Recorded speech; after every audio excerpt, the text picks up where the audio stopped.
Welcome to Scary Time by Indie Drop-In Network. Each week we feature an episode from the best independent creators. Subscribe for great scary content. This week on Scary Time is going to be a little different. All week we're going to be featuring Halloween episodes from lots of different podcast creators.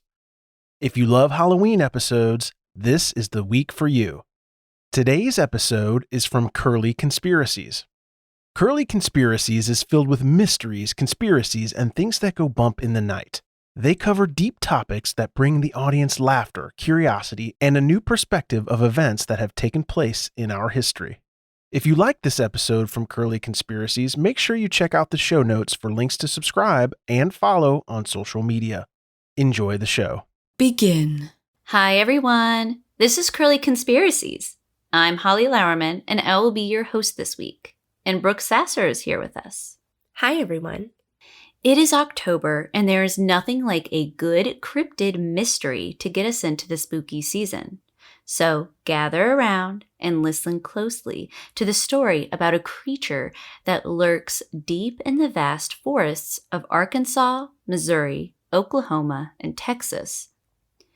This cryptid has been described as a black, large bear-sized, shaggy creature with horns and a blood-curdling howl.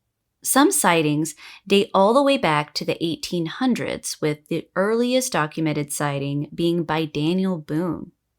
There are even sightings nowadays of this dark predator called the Ozark Howler. So let's put on our tinfoil hats and dig into this howling, hair-raising mystery.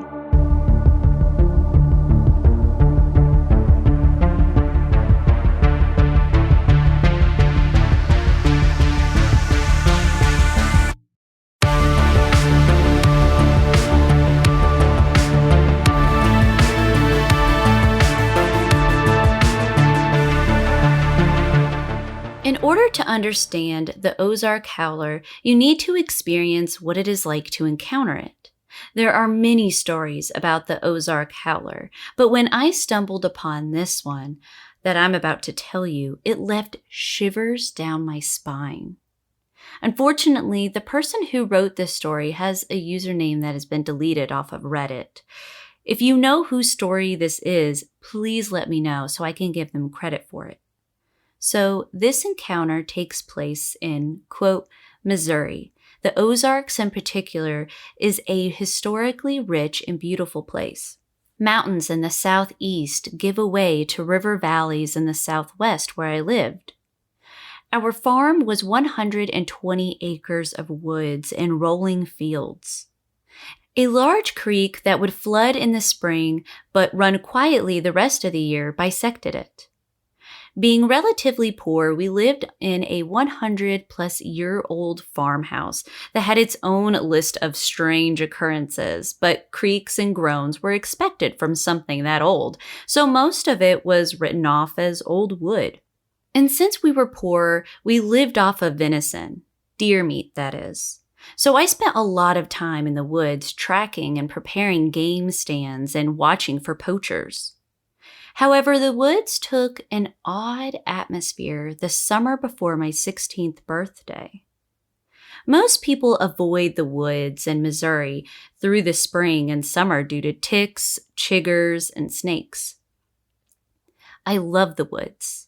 I would purposely look for snakes, and for some reason, ticks and chiggers seemed to leave me alone. I still remember that summer. It was rainier than most. Usually we'd get a rainstorm once or twice a month in the summer, but that season it seemed to rain every day. The woods were darker and cooler in the day due to this. Beautiful, too. Thick carpets of moss covered the hills and long, thin fingers of grass would shoot up through it. I used the pickup as a marker while I was tracking. One day after starting at the northern end, which was a large thicket of cedar trees, and then working my way south to the pickup truck, I began getting the hunter's instinct of being watched. This is normal for me. It's a good indicator that something is out there that either A, is trying to avoid you, or B, is trying to stalk you. It's time to stop, take account of the situation, and began counter-stalking. This was later in the day and after a rainstorm, so fog was moving in. I ducked behind the truck slowly to avoid spooking what I had hoped was a nice buck. There had been so few deer on our land that year. I looked through the rusty window towards the direction that I thought my future kill was. Nothing. Absolutely nothing. But I still had the feeling of being watched. More intense than I had ever felt it. I stayed put until I felt there was nothing there, and then chalked it up to jitters. The woods felt different because of the extra rain. As I left the woods and crossed through the fog near the creek, I felt it again. Not as intense, but again my mind called out, "There it is, turn around." At the edge of the woods was a man, dressed in dark mechanic's pants and red and green flannel jacket. Poachers were a problem for a poor family. We hunted to support not only ourselves, but others that couldn't afford to buy meat regularly, so I began walking up to confront him. He turned and made for the woods. He made it to the fog bank at the forest edge, and I yelled out for him to stop. He kept walking and just seemed to dissipate in the fog the farther he got into it. By the time I caught up to where I last saw him, there was nothing. No tracks, no disturbed foliage, nothing. I always thought it was odd that someone would wear flannel in the summer. When I returned home, my mother told me she had received calls from the neighbors. One to the north of us reported a wounded horse and a mutilated goat. The other to the south reported 2 calves and a cow dead and mutilated. I went to see the neighbor with the horse. It had 4 long claw marks on either side of its rear haunches, like something had stalked up and tried to drag it down from behind, and it kind of reminded me of watching lions take down zebras on Discovery Channel. The summer continued, and odd occurrences continued to happen in the woods. Neighbors all around us reporting dead dogs, cats, small farm animals, and the occasional cow, all mutilated and chewed up. That constant feeling of being watched. Tracks started showing up on our neighbor's land that representatives from Fish and Game swore were grizzly bears. The only bears in Missouri are black bears, and all in the southeast side near the mountains and swamps. Tracks showed up on our land too, 2 big sets, front and back. The front seemed to be long like a dog's, but wide near the front like a cat's. And no claw marks told me that if it did have claws, then they retracted. The rear paw marks were wider, like the animal had massive rear legs for pouncing and the paws to support it. Still, I kept stalking, kept tracking, kept watching. About 3 weeks before hunting season, I went out early one morning to drop some apples for the deer and check for fresh tracks. I bent over and began walking through the cedars, and my mind said, "There it is, turn around." I looked left, to the east, and near a thick patch of cedars was a freshly killed deer. The thing behind it was huge and black. Crouched on all 4s like some kind of big cat, but with big yellow eyes. Bigger than I've ever seen, and a thick shaggy mane that flowed from just behind its head to the middle of its back. It wasn't a lion, or a cougar, or a bear. I've never seen anything like it since. I began walking sideways, determined not to take my eyes off of it. With each of my steps, a guttural purr came from it. The purr would start low like a growl and then end on a high note. I slowly moved my rifle from the sling to my shoulder so I could pull up quick and shoot if I needed to. It was so big, I don't know if I would have even done any damage. It didn't move though. I kept moving sideways until I was at an angle from it and then backed up and out of the cedar thicket. I stayed bent so I could keep my eyes on it until I moved out of sight. It just laid there and turned its massive head.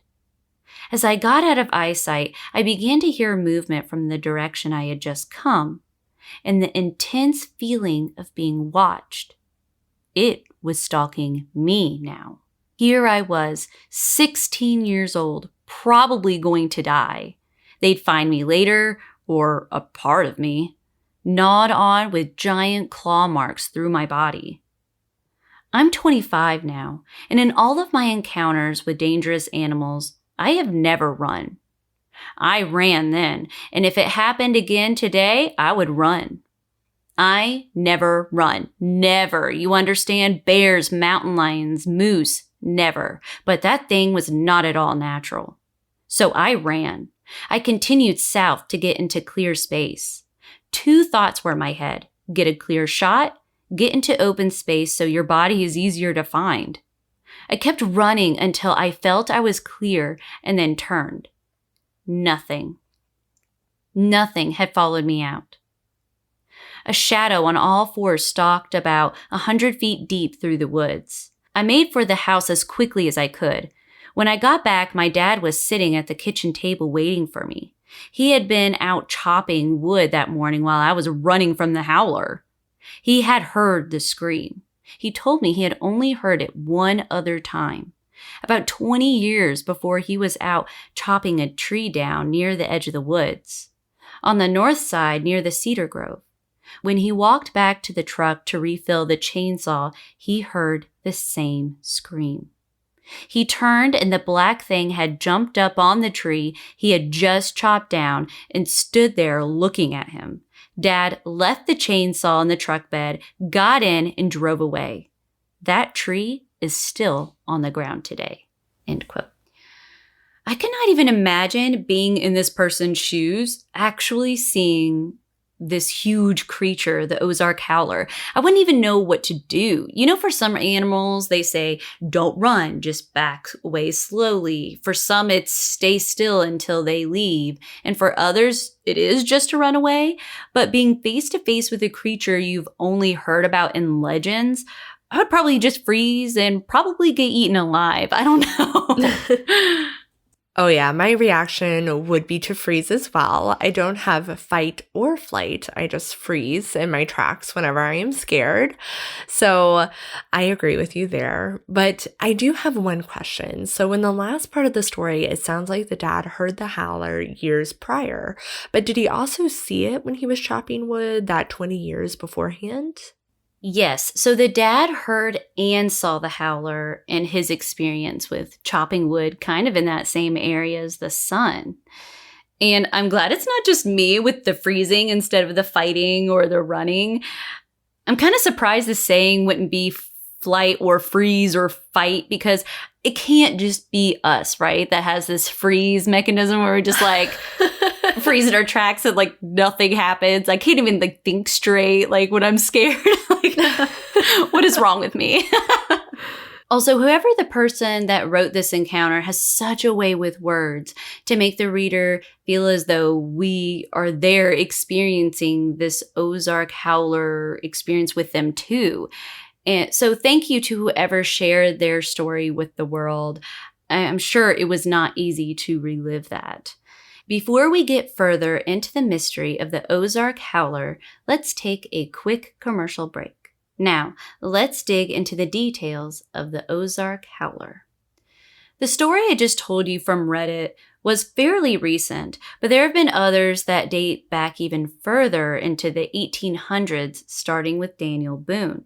He wrote a letter to his sister-in-law talking about an unknown beast that he had never seen before in the town of what is nowadays called Cuba, Missouri. He wrote, quote, "I leave you with an alarming story of a wounded creature I found and wounded on the side of Sutter Creek, black and swarthy with horns atop his scalp.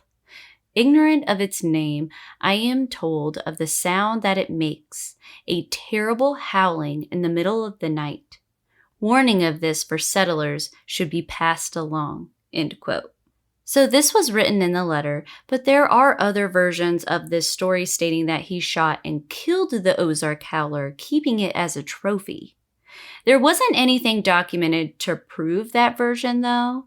And in Daniel Boone's story, he mentions that the Ozark Howler was swarthy. And just in case you didn't know what that meant, because I surely didn't, swarthy means dark-skinned. So pretty much, Daniel Boone saw a dark-skinned animal with black fur and horns on top of its head. He also mentions that this creature has a terrible howl. Others have claimed that the Ozark Howler looks like a large bear with a head and talons of a cat.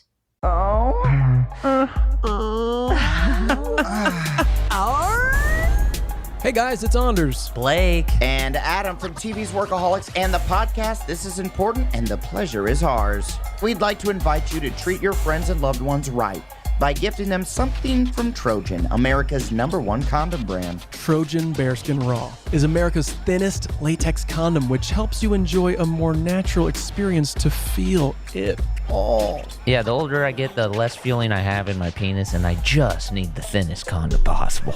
You have less feeling. Yeah, it's slipping. Because you jerk off with sandpaper? Yeah, it's just getting numb down there.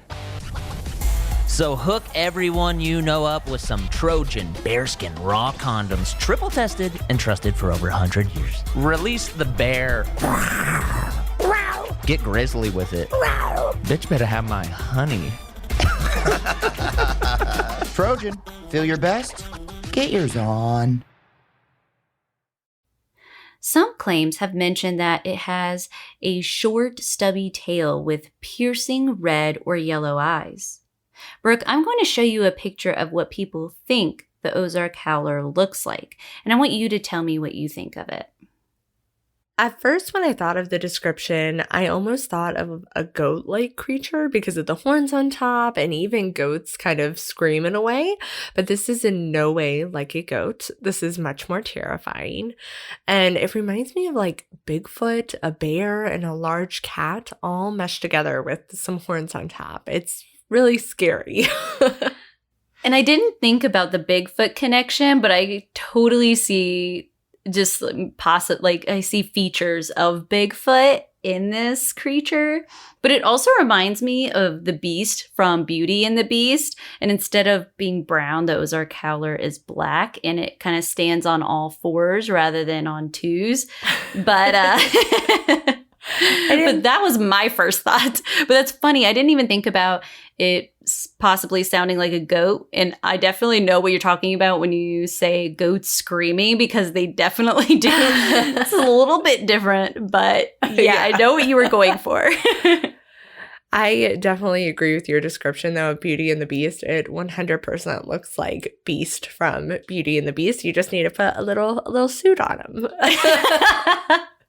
Then he's super cute, and now he's a prince, right? Yeah. There have been sightings of this beast throughout the centuries, and most of the sightings have occurred in Arkansas, Missouri, Oklahoma, and Texas. But from what officials have stated, credible reports have been pretty rare.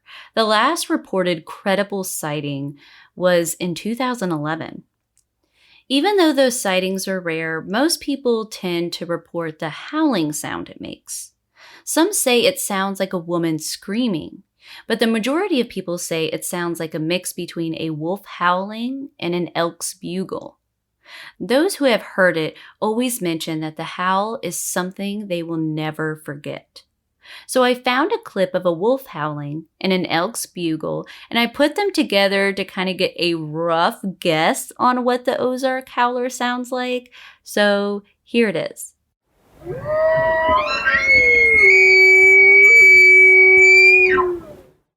I don't know what I was expecting, but it wasn't that. I definitely would remember hearing that, though, if I was in the woods and just randomly heard a creature making that noise. Part of it reminds me of like a car alarm, part animal sound, part sci-fi movie. I don't even know what to think. Yeah, it's a weird mixture for sure. And I kind of agree with you. It almost doesn't even seem like a natural sound that an animal would make.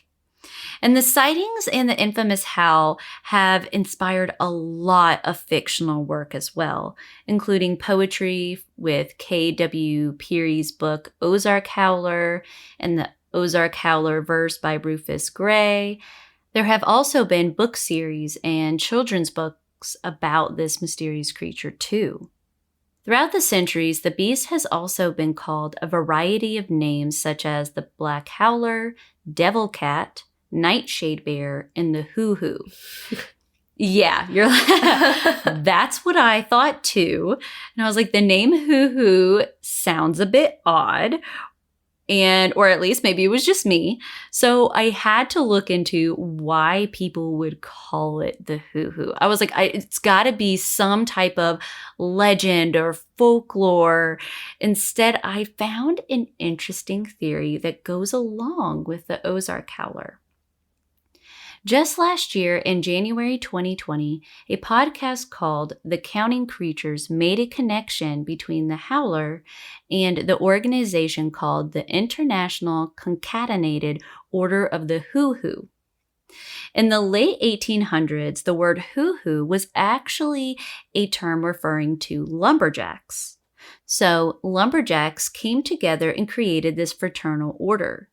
It was established in 1892, and soon after, not only were the lumberjacks members of this order, but lumber mill owners and magazine editors had also joined.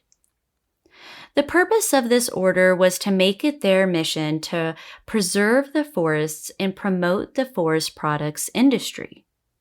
And little did I know that Theodore Roosevelt and Warren Harding were actually members of this order. And it makes sense because we know that Theodore Roosevelt was a strong advocate for conservation and created several national parks while president. So there is a theory that they might have wanted to start up this fraternal order because they wanted to protect the Ozark Howler. You see, in their logo, there is a picture of a black cat in the center with the words International Order of Hoo-Hoo in a circle surrounding the black cat.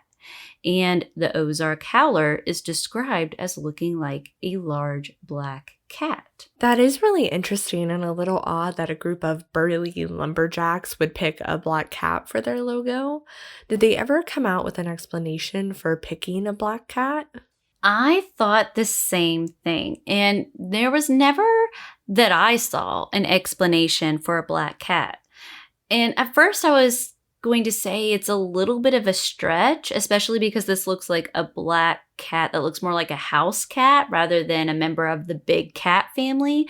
But I do find it odd lumberjacks would choose a black cat to be their symbol when they are trying to conserve nature.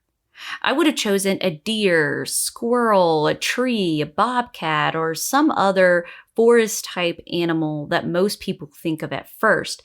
But from what I understand, I wasn't really able to find any reasoning of why they picked a black cat. So that is really strange. So whether you want to call this creature the Ozark Howler, the devil cat, the nightshade bear, or the hoo-hoo, legend has it that witnessing this creature is considered an omen of death. So what exactly is this omen of death? Is it real or is it something else? Let's find out. One idea behind the Ozark Howler is that it is a misidentified cougar or another animal. While cougars are not native to Arkansas anymore, they are still roaming around in about 16 states. Something to keep in mind, though, is that officials have stated that there is a possibility that one escaped from a zoo and wasn't reported, or a private collector let one loose due to not being able to afford it, or it got too dangerous to keep. And they mentioned that this had happened before, so it wouldn't be the first time. There has also been trail cam footage that have shown animals that have looked like the Ozark Howler in a different state, but with a closer look, it did end up being a cougar. Some say a cougar sounds similar to what the Ozark Howler sounds like, and so here's an audio clip of a scream from a cougar.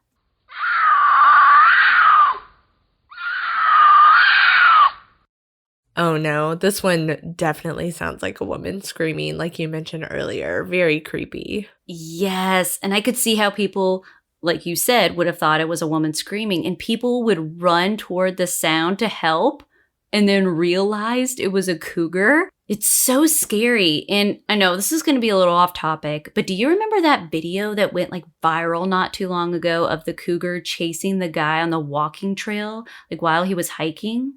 I do remember that. And it was crazy how close the cougar was getting and how clearly you could see him in the video. Yeah, and I can only imagine what that would have looked like at night. I mean, I'm sure that would have been terrifying and just stalking and lurking and kind of like the story that I told earlier. And then some believe that a cougar's scream is also mistaken for the Wendigo and it's supposed to lure people in. So it's cougars, man. I didn't realize like Yeah, they've got their own thing going on. Yes, it's not okay. And anyways, to get back on track, evidence that would go against this theory is that there have been tufts of black fur found in areas where the Ozark Howler is said to be lurking, and the sightings haven't mentioned the beast to be tan.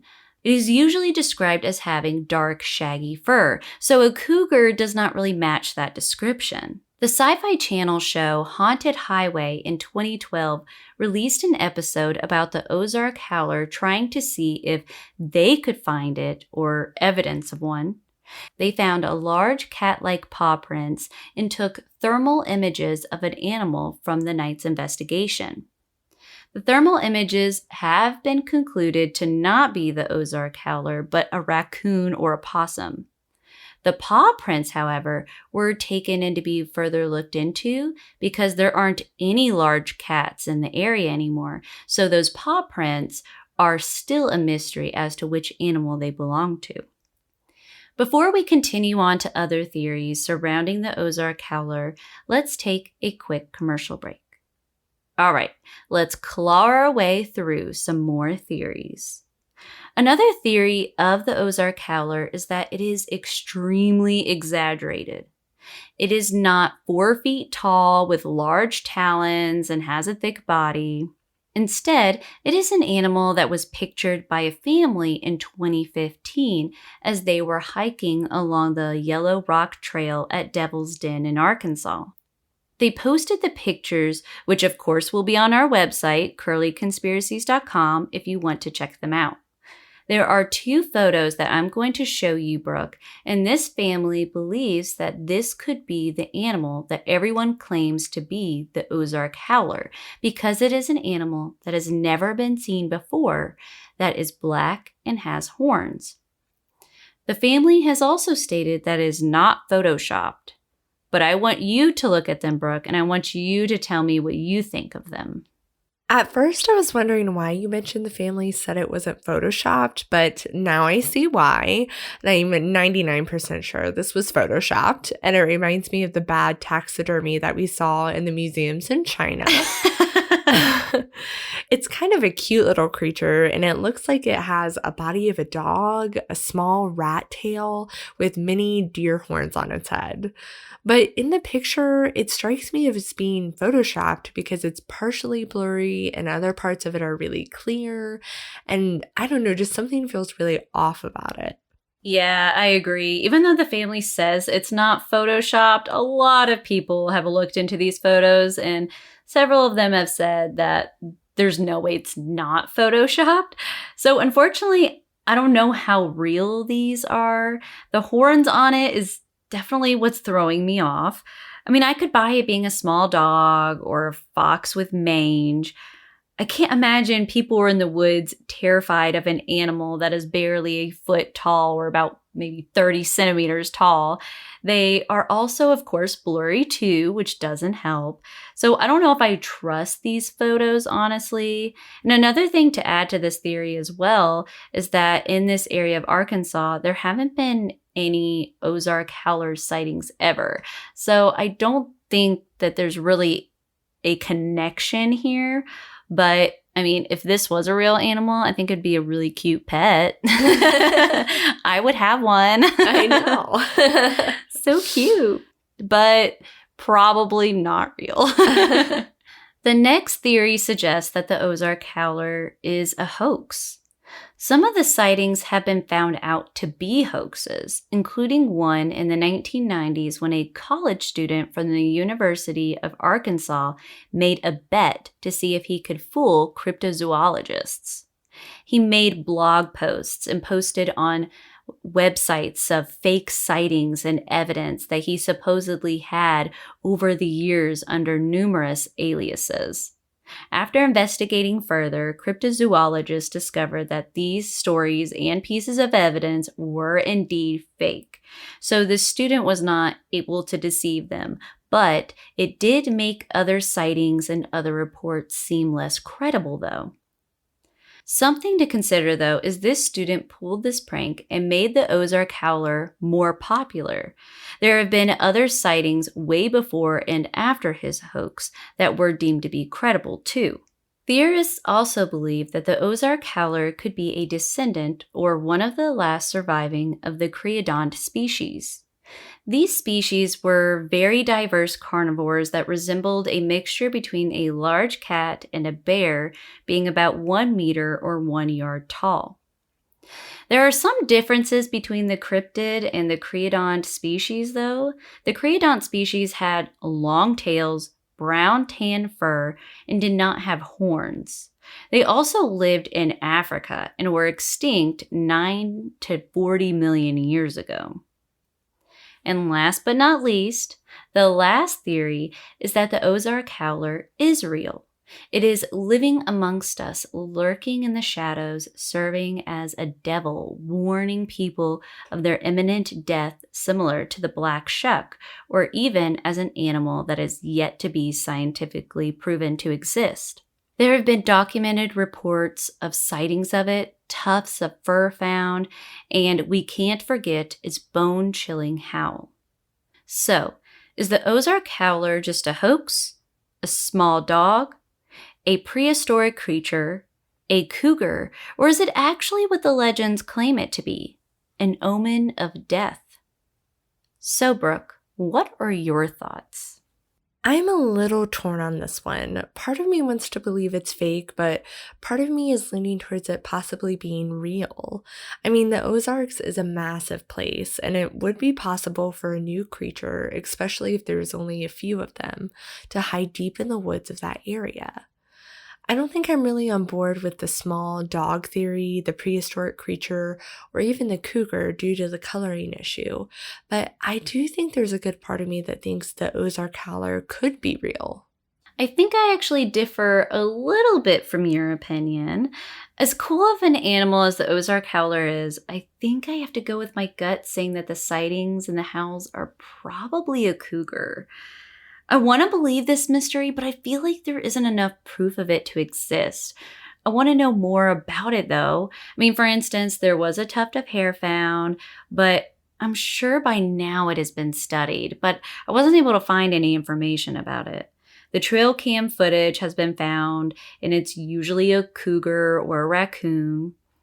And there are a few that haven't been determined, but they are so blurry, it's difficult to tell what it is. Yeah, the scream of a cougar and supposedly of the Ozark Howler kind of seem a little similar to me. It doesn't seem like other animal sounds, and it doesn't almost seem natural. It's funny because I really want this cryptid to be real because of just how cool of an animal this is. I mean, a bear cat with horns, and it's like shaggy. So cool. But I also would never want to see this thing at night in the woods because that would be terrifying. So although I love cryptid theories, I just feel like I need a little more proof to be on board with this one. Hopefully in the future, maybe we will find more proof. But what do you all think? Some have just written this off as purely a myth, while others are still howl hunters traveling across the states seeking out the truth of this beast. Whatever you believe to be true, I hope you have a spooky Howl-oween season.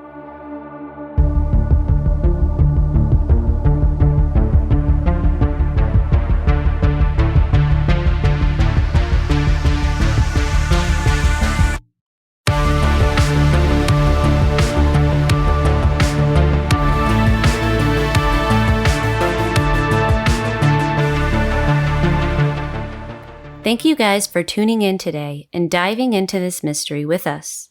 Go check out our website if you want to see our sources, pictures, and other information from this episode at curlyconspiracies.com. You can also follow us on Instagram, Twitter, and TikTok and search for the handle Curly Conspiracies. This podcast is brought to you by Megwa Rin Productions. Brooke Sasser is a scriptwriter, host, and researcher. Holly Lauerman is a scriptwriter, host, and researcher. Chris Sasser Photography and Graphic Design, Roundtable Audio Productions, and the theme music is composed by Victor Wayne Music Production in Invado Market. Thanks again for listening to Scary Time by Indie Drop-In Network. Check out all of Indie Drop-In shows at indiedropin.com. If you would like your show featured, reach out to us at Indie Drop-In on all social media or go to indiedropin.com. Emma, my back is killing me. Can you help? Yep, been doing some research. Great, it hurts right here. You need lumbar support. Safa mattresses have advanced spinal zone technology. I was hoping for a massage. Safa is a better solution, Dan. Their mattresses have the chiropractic seal of approval, according to my research. How about a Safa and a massage? Get $200 off your purchase of $1,000 or more at safa.com/200.